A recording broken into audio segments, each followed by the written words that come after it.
এই পর্যায়ে বক্তব্য দেওয়ার জন্য আমি lieutenant colonel Ferdous Aziz retired ওনাকে আহ্বান জানাচ্ছি, যিনি এইবার 24 জুলাই আগস্টের গণঅভ্যুত্থানে অত্যন্ত একটি শক্তিশালী ভূমিকা পালন করেছেন, গুরুত্বপূর্ণ ভূমিকা পালন করেছেন, আহত হয়েছেন। আমি ওনাকে অনুরোধ করছি ওনার বক্তব্য দেওয়ার জন্য।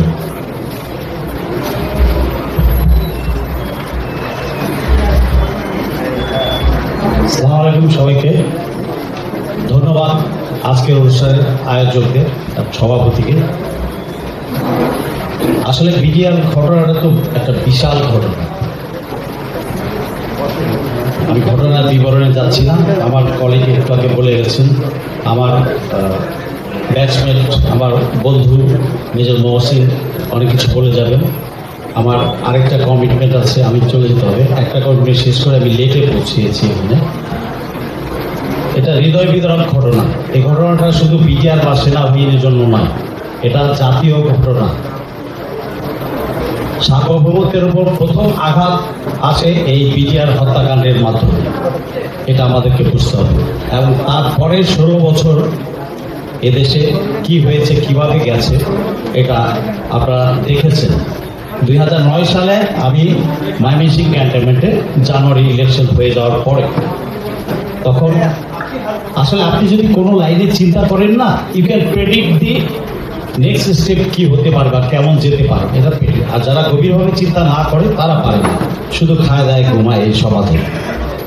9 সালের ইলেকশনের পরে জানুয়ারি মাসের প্রথম দিকে আমি ময়মনসিংহ বউকে বললাম ঢাকায়, আমি তখন আমার ওয়াইফ ওখানে যাইনি, আমি ঢাকা এবং ময়মনসিংহ দুই জায়গায় অফিস করতাম।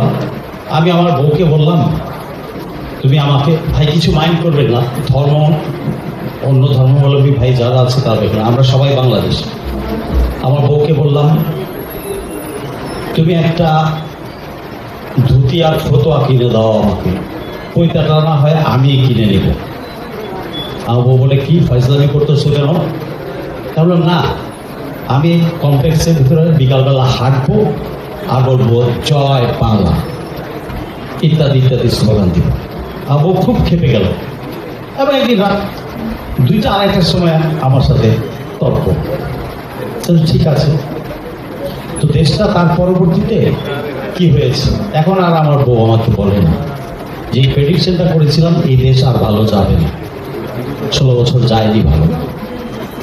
ভারতের সেবাদাসী হাসিনা শেখ, ভারতের এবং আমাদের ভিতরকার এই দেশীয় পলিটিক্যাল সরকারি মির্জাফররা এই ঘটনা ঘটাতে সাহায্য করেছে। আমি শর্টকাট বলে যাচ্ছি, এটার প্ল্যানিং তারও কয়েক মাস আগে থেকে শুরু হয়েছে। নামগুলো আপনারা শুনেছেন, পলিটিক্যাল কারা কারা প্ল্যানিং এর ছিল। এর সাথে মিডিয়াও জড়িত ছিল, তা না হলে মিডিয়া আগেই ওখানে গিয়ে হাজির থাকতে পারে না। Well planned. ডিজি মারা গেছেন, ইন্ডিয়ান এনডিটিভি থেকে আগে খবর আসে, বাংলাদেশ মিডিয়াগুলা খবর দিতে পারে নাই। হিন্দি ভাষাভাষী ভাবি বলেছেন অনেকবার, তখনও শুনেছি, আবার বলে যাচ্ছি। আজকে সকালে আমাকে একজন ইনবক্সে জানালেন যে ভাই ওই পারের লোক ছিল। আমি হ্যাঁ এটা শুনেছি। বলে তা না হলে ভদকা কারা খায় ভাই? ভদকা, মদ, রাম, ভদকা। সেরাটন বা সোনারগাঁ থেকে যখন ওদের জন্য লাঞ্চ বা ডিনার আনা হয়, ওই মেনুতে ভদকাও ছিল। এই তথ্যটা আমার জন্য নতুন। আমি বললাম কিভাবে জানলেন? বলে এরশাদ সাহেবের সাথে মারা গেছেন, দোয়া করি বেশ নসিব করবে এরশাদ সাহেবকে। ওনার কাছ থেকে শুনেছেন যিনি, তার কাছ থেকে আমার ওই শ্রদ্ধেয় ব্যক্তি শুনেছেন এবং তিনি বলেছেন। So you think menu list check করলে অবশ্য নাই, এগুলো সব বান্ড হয়ে গেছে বা অবস্থায় চলে গেছে। এটা একটা গভীর ষড়যন্ত্র ছিল। আমাদের ফরেন পলিসি ঠিক করতে হবে। নতুন রাষ্ট্র বন্দোবস্ত হতে হবে। আমি রক্ত দিয়েছি, আল্লাহর রহমত, আল্লাহর দয়া, আমি বেঁচে আছি। হেলিকপ্টারের গুলি পড়েছে আমার পায়ের 1 ফিটের মধ্যে, বাম পায়ে। বেঁচে গেলাম একবার 5:30টায় বিকাল আসরের নামাজের পর। আবার মাগরিব নামাজ পড়ার জন্য বের হলাম, আন্দোলনে গেলাম, 5-6 হাজার ছেলে পেলে।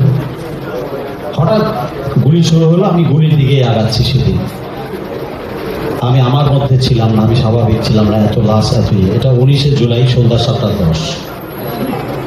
হঠাৎ চলে আপসা আপসা দেখা যায়, হঠাৎ চলে আসলো, হেলমেট চিকচিক করে, ভাবছি পুলিশকে বলে আমি থামাবো যে ভাই তোমরা উপরে গুলি করো, মানুষ আর মেরো না।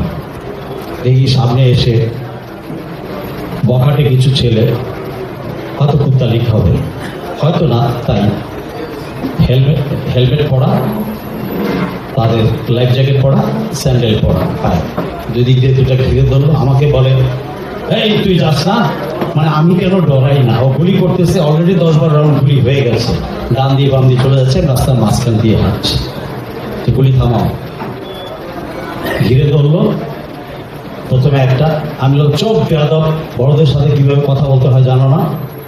দ্বিতীয়টা আসলো, তৃতীয় আরেকটা আসলো, কি হয়েছে তো জিজ্ঞেস করলাম, আমি বললাম দেখো না বেয়াদবের মতো কথা বলে, বামে তাকাইছি, দেখো না বেয়াদব কথা বলতে বলতেই সে আমার মোটা গাছের ডাল দিয়ে মেরে দিল। যা হোক, এখানে আমার 13টা সেলাই আছে, আল্লাহর রহমত আছে, আমি বেঁচে আছি। এই বাকি একটু গল্প করবো না, লম্বা হয়ে যাবে।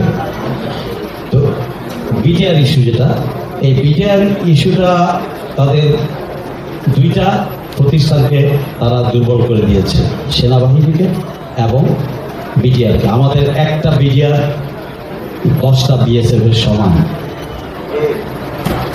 এক জাতি, এক কাপড়, এক হাত, এক অভ্যাস, এক ভাষা। ওদের মতো আমাদের 83টা ভাষায় কথা বলে না। এক ব্যাটালিয়নে 14টা হাড়ি চড়ে না চুলায়, 14 রকম খানা পিনা। আমরা 18 কোটি লোক যদি এক থাকে, লাইন ধরে প্রস্রাব করে দিলেও তো বন্যা হয়ে যাবে ওপারে। বাঙালি সাহসী জাতি, বিভিন্ন সময়ে প্রমাণ করেছে এটা। এই ছাত্র আন্দোলনে আমাদের দুধের বাচ্চারা প্রমাণ করে দিয়েছে। 16 বছর অনেক কিছু হয়েছে, আমরা অনেক কিছুই পারি নাই, বাট আমাদের আগামী প্রজন্ম আমাদেরকে পথ দেখিয়ে দিয়েছে। এরা পারবে, এদের পারতে হবে। আমি ছাত্রদের আন্দোলনকে, যেহেতু আমি মাঠে ছিলাম, রক্ত দিয়েছি, আমি ছাত্রদের সাথেই আছি, থাকবো। রাজনীতি আমি করি না, আমি কোনো দলের সদস্য না। I belong to Bangladesh, not to any party. I am a soldier till the last day I remain with them. BTR ঘটনার হত্যার বিচার হতেই হবে। এই কমিশনের জন্য শহীদ মিনারে বলেন, প্রেস ক্লাবে বলেন, সেক্রেটারিয়েটে গিয়ে আইন উপদেষ্টার সাথে মিটিং করে, ব্রিগেডিয়ার হাসান নাসির স্যার ছিলেন, আমরা রিটায়ার্ড দেশপ্রেমিক অফিসাররা চাপ দিয়ে লাস্টে আমরা আল্লাহর দয়ায় সাকসেসফুল হয়েছি, বিটিআর কমিশন গঠন করেছি। এটাও দিতে চায় নাই, এটার জন্য অনেক বাধা বিপত্তি ছিল, এখনো বাধা বিপত্তি চলছে। একে দেখো না, ওকে ধরো না, ওকে জিজ্ঞেস করো না। ওই যে ঐক্যের ডাক, ভুল লোক যদি ঐক্যের ডাক দেয়, তার পিছনে গেলে পুরা জাতি ভুল পথে চলে যাবে। কে ডাক দিল, ও মানুষটাকে, এগুলা পর্যালোচনা করতে হবে। ইদানিংকালে দেখতে পাচ্ছি এই যে বিচার আচার এগুলো শুরু হয়েছে, আইসিটি, আমি কথা বলেছি, গুম কমিশনও, বাধা বিপত্তি বা রিকোয়েস্ট, একে না ওকে, এগুলো কিন্তু চলছে, এগুলো চলছে। অতএব সজাগ থাকতে হবে ছাত্র জনতাকে, সজাগ থাকতে হবে সকল পেশাজীবীকে। দেশটা কারো বাপের না, দেশটা আমার বাপেরও না, দেশটা আমাদের সকলের। দেশ ভালো থাকলে আমরা সবাই ভালো থাকবো। আপনি আপনার জায়গা থেকে যতটুকু পারেন দায়িত্ব পালন করে যান, আপনার সন্তানদেরকে একটা ভালো দেশ, নিরাপদ দেশ দিয়ে যান। তা না হলে আপনি টাকা কামাচ্ছেন কয়েকশো কোটি টাকা, আপনার সন্তান কই থাকবে? You are a selfish father, you did not think about your security of your son. তো এই বিটিআর কমিশন যেটা গঠন হয়েছে, এটার উপর আমাদের নজর রাখতে হবে। আমি আশা করি বিটিআর কমিশন ভালোভাবে কাজ করবে, নিরপেক্ষভাবে কাজ করবে, এবং তারা আসল কারণটা বের করে আনবে, কারা প্ল্যানিং এ ছিল, কারা এক্সিকিউশন করেছে। আরেকটা ইম্পর্টেন্ট জিনিস, আফটার মার্কটা কারা ট্যাকেল দিয়েছে, সেবাদাসীর জন্য, সেবাদাসীর পক্ষে ঘটনাত্মক পরিস্থিতি কারা ট্যাকেল দিয়েছে। আর আরেকটা কথা বলেছেন না, intelligence failure, it's not an intelligence failure.